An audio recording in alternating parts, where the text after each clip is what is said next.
Be willing to step just a little teeny tiny bit out of your comfort zone, because the cool thing is once you do that, it stays that big for the rest of your life. So a couple years ago, we were in the middle of an exceptionally cold winter in Wisconsin. So cold it was like below zero for quite a few days. Couldn't even go outside or you'd lose limbs from frostbite. So we had just welcomed our daughter Virginia into the world right before Christmas. We were kind of cooped up in this house for several months because we had this little baby, super cold, stuck in here, 3 kids, under 5. My wife and I got to go crazy, all right? We were just like desperate to be we would have loved to be on a beach somewhere where the kids could play and run and run and run. That was not to be. So this is what we settled for. We settled for going out to lunch. Now, anyone who has ever had children, especially 3, under 5, knows going out to lunch, not a picnic. This is how desperate we were. So it was my job to collect the children and get them ready for public viewing. And I called Ben over, and Ben had he's the middleman. He had a little purple smudge under his nose because he was in the corner smelling markers. Don't judge, he was quiet, all right? So I was going to do the whole, dad thing, just kind of wipe it off, and my wife, out of nowhere, says, "Oh, he looks like a little tiny Charlie Chaplin." And I'm like, "Yeah, I guess." And she said, "Why do you think parents can't just draw mustaches on their kids?"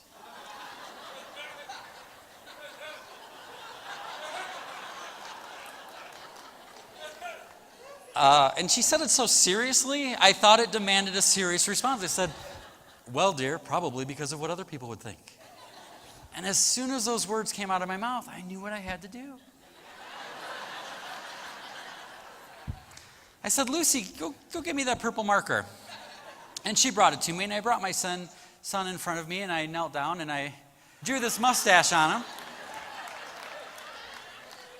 And I said, "All right, let's go to lunch." And we did.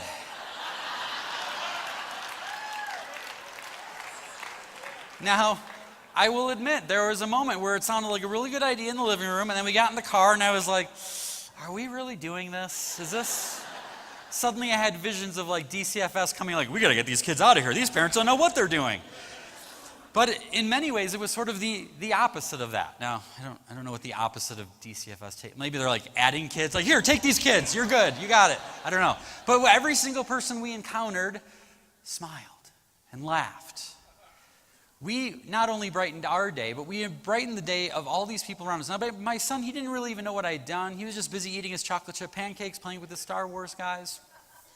But this one little small rebellion is what I like to call it. Adultitis hates these, by the way. This one little thing not only brightened our day, the struggling little family having a hard time in the winter, but it brightened the days of the people around us. And I know sometimes when you're in the field you guys are in, there's a lot of red tape and a lot of politics that you can't control and that kind of make you feel paralyzed. Budgets are cut, rules are changed. And it can be really easy to just say, "I can't do anything." But that's not true. My reminder is just to go back to the things you can control. The little tiny things, the one-on-one interactions that you have every single day, because those small things, those are the things that make the biggest difference in the long run anyway. That's what you're here for anyway.